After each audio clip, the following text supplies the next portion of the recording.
کەسێک بە ئەنقەست و بە پلان زوڵمی لێ کردم هەتا ئێستاش لەگەڵ ئەو زوڵمەی باری دەرونیم نەهاتەوە سەرخۆم. پرسیارەکەم ئەوەیە، ئایا ئەگەر دوعای لێ بکەم گوناهبار دەبم؟ ئەم بەڕێزە لەلایەن کەسێکەوە ستەمی لێکراوە، دەرونی ئازار دراوە، ئەم دەیەوێت بەردەوام دوعای لێ بکە. ئایا بەو هەموو دوعاکردنە لەو کەسەی کە ستەمی لێ کردووە و تا ئێستاش باری دەرونی نەهاتۆتەوە سەرخۆی، ئایا گوناهبار دەبێ؟ لە وەڵامی ئەو بەڕێزەدا و هەموو ئەوانی کە ئەو پرسیارە لە دەرونیاندایە دەڵێن وبیللهی التەوفیق لە دوو خاڵدا ئاماژە بەو وەڵامە گرنگەی ئەو بەڕێزە دەکەم. یەکەمیان بەدڵنیاییەوە زوڵم سێ جۆری هەیە. زوڵمێک هەیە کاریگەری لەسەر دەرونت دەکا، بۆ نمونە کەسێک خیانەت لێ دەکا، ئەو کەسەی تۆ زۆر متمانەت پێیەتی، ناخی خۆتت بۆ هەڵڕشتووە، دەردە دڵی خۆتت لا کردووە، هەموو ژیانی خۆتت بۆ باس کردووە، هەموو ژیانی خۆتت پێبەخشیوە، متمانی تەواوت پێیەتی، کاتێک لە کۆتاییدا بۆت دەرەکەوێ فڵان کەس لە ئەوەڵەوە لەگەڵ تۆدا بەفێڵ بووە، هەل لە سەرەتاوە ڕاستی نەکردووە لەگەڵ تا، خیانەتی لێ کردووی، چه ئازارێکی دەرونیت توش دەبێ. ئەو کەسەی بوختانت بۆ دەکا، خۆ هیچی لێ نەکردووی، لێ نەداوی، ماڵی نەخوارد و هیچی لێ نەکردووی، بەس تۆمەتێکی ناڕەوای خستە پاڵت، ناوی زڕاندی، ئەو کەسەش ئازارێکی گەورە بە دەرونت دەگەیەنێ. ئەو کەسەی قسەت پێ بڵێ، ڕوشکێنی ناو مەجلیست بکە، ڕوشکێنیت بکە، قسەت پێ بڵێ، کەسێکی دەسەڵاتدارە تۆ نەتوانی بەرەو ڕووی ببیتەوە و لە ناختەوە پەنگ بخۆیتەوە، ئەمەش زەبری دەرونی توش دەبێت. کەواتە جۆری یەکەم لەو ئازارانەی کە دەرونی ئینسانی پێ دەتەزێندرێ ووا دەکاوەکو ئەم بەڕێزە هەل لەگەڵ یا بمێنێتەوە، بەردەوام لەو بارە دەرونی ڕزگاری نەبێ، یان خیانەتە، یان بوختانە، یان قسە پێوتنە. جۆرێکی تر لە زوڵم و ستەم ئەوەیە کەسێک جەستەی ئازار بدەیت، کەسێکی دەسەڵاتدار زلەیەک بدا، قەمچیەک بدا، دارێک بکێشێ بە کەسێک کە بێدەسەڵاتە لەبەردەستیە، ئەم توانای نییە لێ هەڵگەڕێتەوە و تاوانێکیش لە خۆیان شک نابا کە ئەم کەسە ئاوە بە ناڕەوە پەلامەری جەستەی دەدا. بۆیە بەردەوام ئەو ئازارە دەرونیەی قامچی بەدەستی پشتی ئەم لە وێنایدا هەر دەمێنێتەوە. ئەوانەی لە زیندانی تاغوتەکان و لە زیندانی ستەمکارەکاندا قەمچی باران کراون، لێیان دراوە، بزانە هەرگیز لە بیریان ناچێتەوە، چونکە مەزڵومێکی بێتاوان لەلایەن زاڵمێکی لە سەڵاتدارەوە جەستەی ئازاری دراوە. سێمیان ستەمێک کە بەهۆی ماڵەوە ڕوودەدا، پارەیەکی حەڵاڵی خۆت کۆ کردوێتەوە، کەسێک قەرزی لێ وەرگرتووی، دواتر هەر ناداتەوە و حسابیشت بۆ ناکە، لە بڕۆژ کاتم لێ بکە، دادگاژەڵە مانگی 2000 تەبعی بدەوە هەتا ئەولادەکانی شت دەمرن، ئەو پارەیە نادرێتەوە، کەواتە پارەکەی خواردی. کەسێکی تر بە ناوی مامەڵەوە پارەی لە کەسێک وەرگرتەوە بە ئەو پەڕی دڵنیایی و متمانەوە، ئەمیش خۆش باوەڕ بووە، هەموو سەرۆت و سامانەکەی خستۆتە دەستیەوە، دواتر کەسەکە بێمنەتی خۆی دەردەبڕێ، لەگە ڕازی شتێکی کەمت دەمەوە ئەوی تری خورا، یان ڕادەکاتە دەرەوە، یان خۆی بزر دەکا، بێسەر و شوێن دەبێ. ئالەم حاڵەتانشدا ئەم کەسە بە لەدەستچوونی سەرۆت و سامانەکەی زەبرێکی دەرونی گەورەی توش دەبێت. ئەوەی ئەم بەڕێزە دیاری نەکردووە،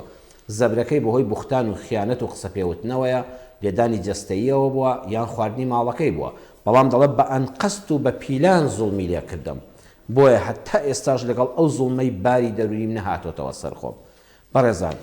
تۆش مرۆڤی، خی پەروەردگار لەسەر ئەم خاڵەیان کە دەرونت ئازاری پێدەخوا، ئەو زوڵمەی بە پیلان و بە ئەنقەز لێکردووی خی پەروەردگار سزان نادا.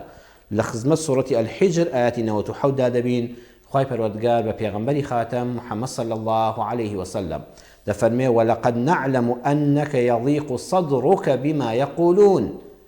ئێمە باش ئاگادارین ئەی محەممەد صلی الله عليه وسلم خۆشەویستم، ئەنەکە تۆی خاتەمی پێغەمبەران، یەضیق صدرك سینەت تون دەبێ، پشوت سوار دەبێ، دڵت تەنگ دەبێ، بما يقولون، بەوەی کەوا ئەیڵێن ئەو کافرانە ئەو مشریکانە دەڵێن نەعوذ بالله خوا هاوبەشی هەیە، ئەو بتانەوەکو خوا دەسەڵاتیان هەیە، ئای چۆ چەند دڵت تەنگ دەبێ. هەروەها بەوەی کە ئیستیهزا و گاڵتەت پێ دەکەن، ئەڵێن ئەوە محەممەد شێتە، مەجنونە، ئەوە محەممەد ساحیرە، ئەوە محەممەد و قورئانە کەلامی خوا نییە، ئەوە شیعرە، ئەوە کاهینە و فاڵچیە و فاڵمان بۆ دەگرێتەوە، ئەم ڕووداوانی باسی قیامەت دەکا. ئای خۆشەویستم، ئاگال لێ چەند دەرونت ئازار دەچێژێ، کەواتە لە شوێنێک پێغەمبەری خوا صلی الله عليه وسلم بە قسەکردن بە قسەوتن بە خۆی هەروەها بە شەریک بۆ خوادانان بۆ الله سبحانه وتعالى پەنا بەخوا دڵی ئازار بکێژێ ئەی تۆی بەندەیەک چۆن دڵت ئازار ناکێژێ بەو قسە ناڕەوایانەی بەو زەبرە دەرونیانەی کەوا لێت دەدرێ کەواتە خۆی پەروەردگار بەوە ناڕەحەت نابێ یعنی لێت ناگرێ کە تۆ دەرونت ئازار دەکێشێ بەڵام چارەسەرەکەی بۆ داناوین بە پێغەمبەر صلی الله عليه وسلم دەفەرمێت چی بکە دەفەرمێت فسبح بحمد ربك وكن من الساجدين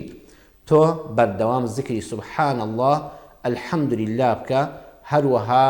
لە ناو سوژدەبەراندا بە ئەمە سێشتمان فێر دەکات یعنیان بێکەمیان زۆر بڵێ سبحان الله لە جیاتیەوەی ئەوەندە بیر لەو کەسە بکەیتەوە بیر لە خالقی خۆت بکەوە بڵێ یا ڕەبی خوایە تۆ پاک و بێگەردی تۆ ستەمت لە من نەکردووە ئەوە بەندە زاڵمەکان ستەمیان لە من کردووە الحمد لله بەو الحمد للهە يرفع همتك ومعنوياتك همتت بەرز دەبێتەوە یا ڕەبی خوایە من هەر ئەوە نیە ئەوستەمەم لێ کراوێ و هیچ خۆشیێکی ژیانم نەمابێ الحمد لله ژیان پڕ لە جوانی ئەگەر لەو لایەوە زەبرێکی دەرونیم لێدراوە فڵان کەس ئازاری داوم بەڵام نیعمەت و خەڵاتەکانی تۆ یەکجار زۆرن بەسەرمەوە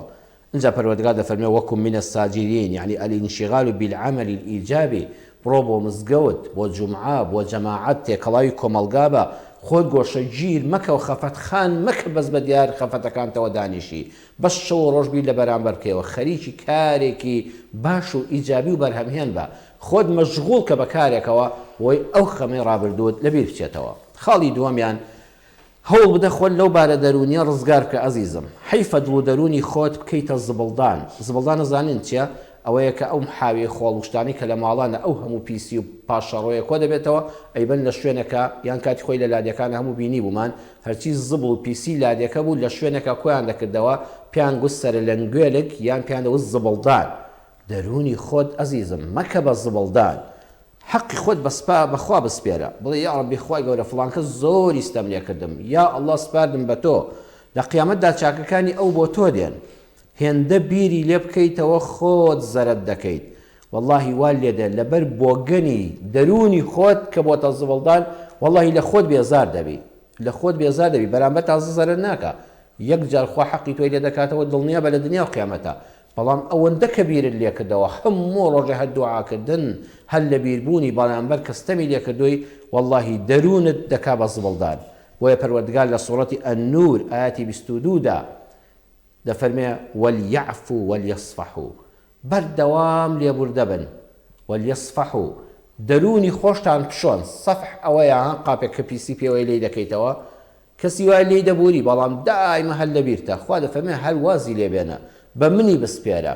من تۆڵی دنیا و قیامەتی لێ دەکەمەوە بەڵام دەرونی خۆت خاوێنکەوە ئەوە نەبیری لێ مەکەوە دە زیکرێکی خوا بکە دە سڵاوەتێک لێدە دە تەسبیحاتێک بکە الحەمدوللایەک بکە خۆت خەریکی ئیشێک بکە دەرونت مەکە بە زبڵدان ئەم ئاەتە لەبارەی ئیمامی ئەبوبەکری سیدیقەوە کاتێک ئەم ئاەتەیان بۆ خوێندەوە خزمێکی هەبوو ئەم خزمەی نەبوو بوو نەدار بوو یعنی بە هەژاری پێگەیشتە بوو ئیمامی ئەبوبەکریش بازرگانێکی گەورە بوو لە ماڵی خۆی موچە و معاشی بۆ بڕیبەوە یعنی دەستیەکی تەواوی خستبۆ پشتی مانگانەیەک پارەیەکی باشی بۆ بڕیبەوە بۆی ئەم پیاوە لە هەژاریدا چۆکدانەدا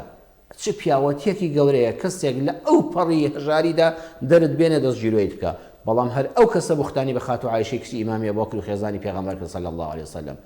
ئیمامی ئەبوبەکر فەرمی واللهی لەمەوەدا یەک درهەمی نادەمێ معاشەکەی دەبڕم معاشەکەی بڕی کاتێک ئەم ئاەتە هات وەلیعفو وەلیەصفەحو کاکە لێبوردە بن ئەو ستەمەی لە تۆی کرد بوختانی بە کچەکەت کرد هیچ ئازارێک لەوە قورستر هەیە کەسێ بوختان بە کچەکەت بکە کچەکەشت چێ بێ خاتو عایشە بێ خێزانی پێغەمبەر بێ صلی الله عليه وسلم ئیمامی ئەبوبەکر لەو مەسافەیەدا چ ئازارێکی دەرونی خواردووە کە خاتو عایشە لە ماڵی پێغەمبەرەوە بۆ بوختانەوە گەڕایەوە هەتا سوڕەتی نور هاتە خوارەوە بەڵام کە ئەم ئاەتەی خوێندەوە خوا لەبەر ئیمامی ئەبوبەکر و هەموو موسڵمانانی بود ئەبوبەکر تۆ کاری لەوە گەورەترت هەیە شەو و ڕۆژ بەس بیر لەو پیاوە بکەیتەوە کە بوختانی بۆ کچەکەت کرد و معاشەکەی دەبڕم و نانی دەبڕم و پایارمەتی نادەم خۆت زەرت دەکەی لە کارە گەورەکانت دوا دەکەوی تۆ لەوە گەورەتری لێی ببوورە ئیمامی ئەبوبەکر یەکسەر معاشەکەشی بۆ جێڕایەوە پارەکەی جارانی دایەوە لەبەر ئەوە ئەمە لەبەر خاتری خۆتە با تۆ تیانەچی